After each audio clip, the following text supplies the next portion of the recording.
Disney. Right. Okay. Anyway, well, one more thing we need to point out before we get started with our portraits of Forky. Pencils here are missing some erasers. We did do that on purpose because this is a rough sketch class.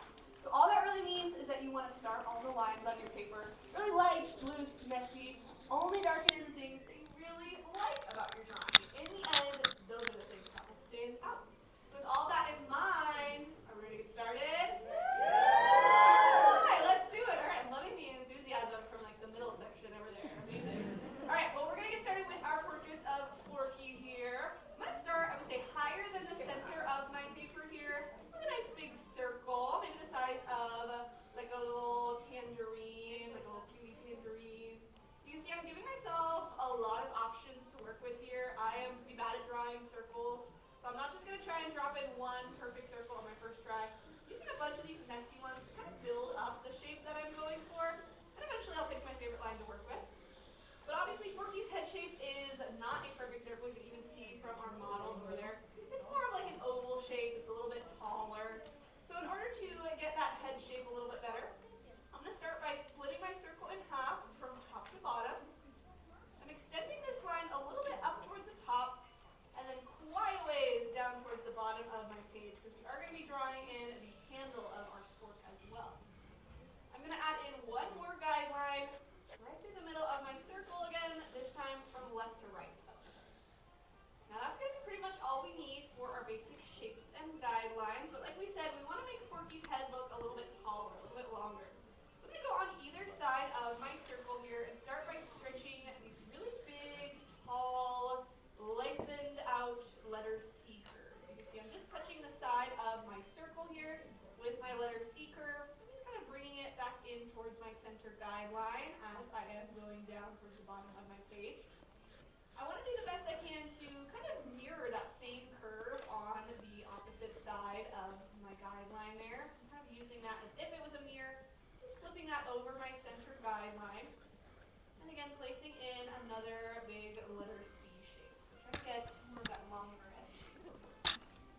I can go ahead and really lightly kind of close off the top of his head shape here with a very slight rainbow curve.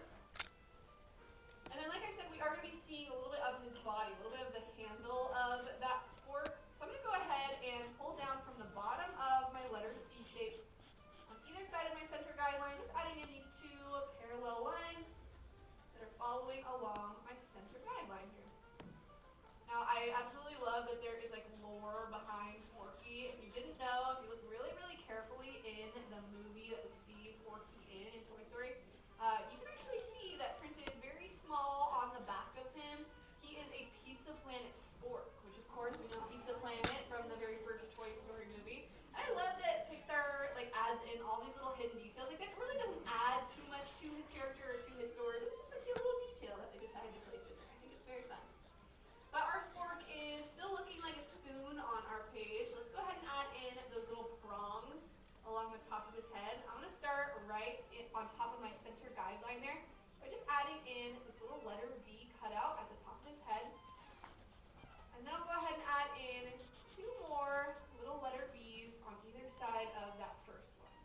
And just keeping it very simple, adding in about 4 of those little prongs at the top of his head. You can even think of this as like a mountain range.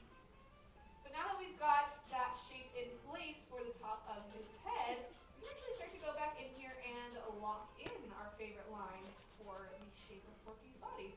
So if you've never drawn with us here before, you might not have ever heard that term locking it in.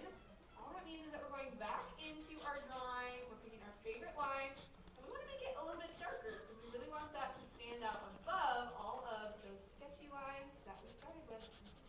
Although this is actually the only place in the entire Disney Resort where you're encouraged to be a little bit sketchy. It's true. Alright, once we've got this shape all locked in place, we've pretty much got the outline for Forky in place here. We want to start to really wake up this spork on our page though. At this point, he's looking like very generic spork. We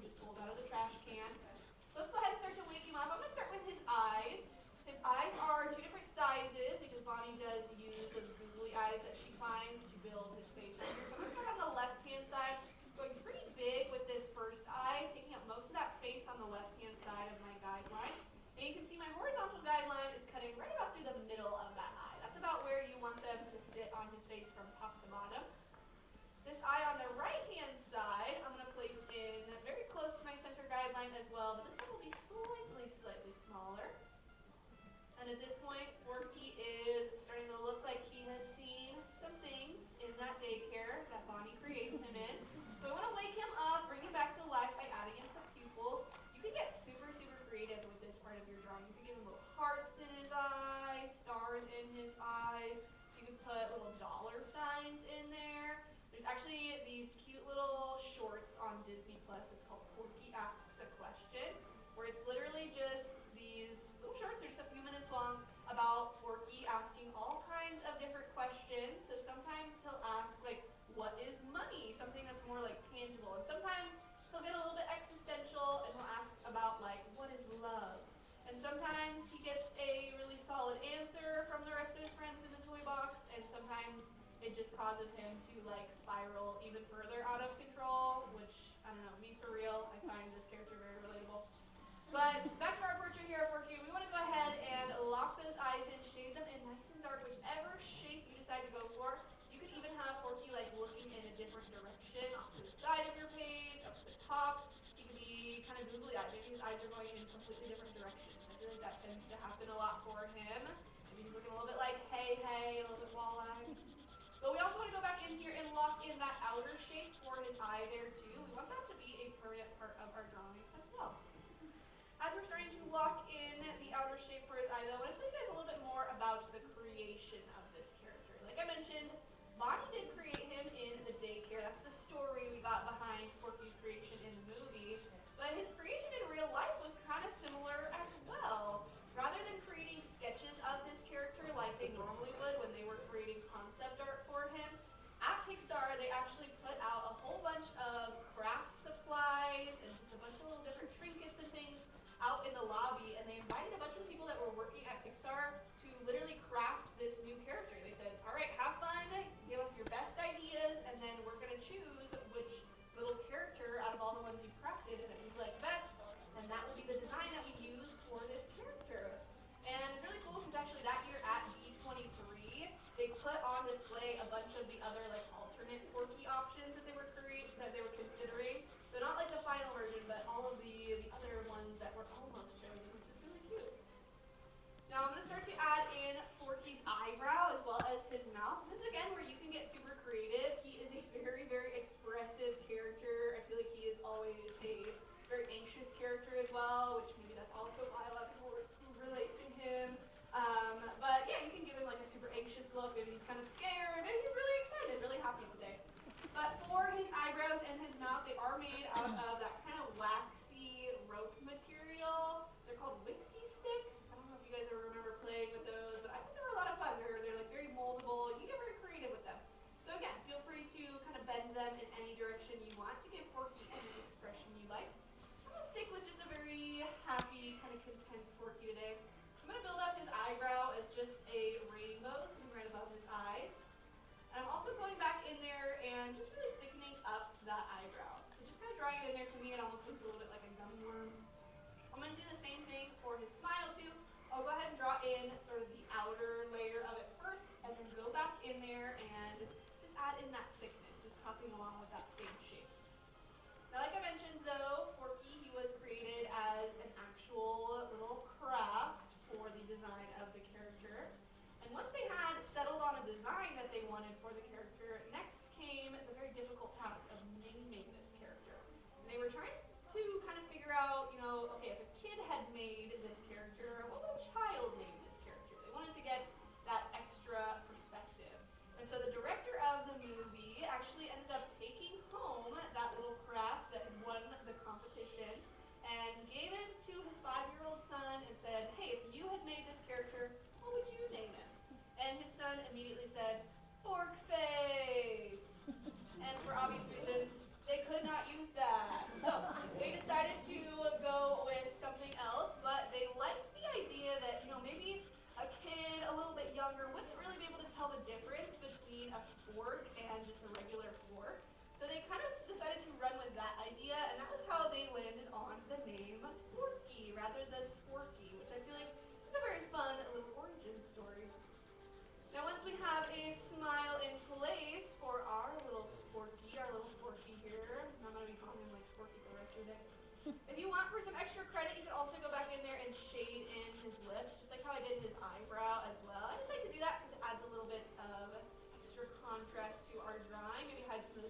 line too. Even though we're not working in color, we can still show that these parts of our character are still a bit of a different tone. Now the last thing we want to add into our portraits of Forky here is going to be some arms for him. We're just seeing him kind of from like the waist up, so you can totally feel free to add in some feet for him too. I'm just going to add in his arms here. And since his arms are made out of that pipe cleaner material, I like to take my pencil on the side and kind of use it almost like a crayon, just so I get this really fuzzy texture. That'll just add a little bit to the pipe cleanerness of it, make it look a little fluffy. I'm adding in a little X right on the center of his body, just to show that it's kind of like wrapping around his body.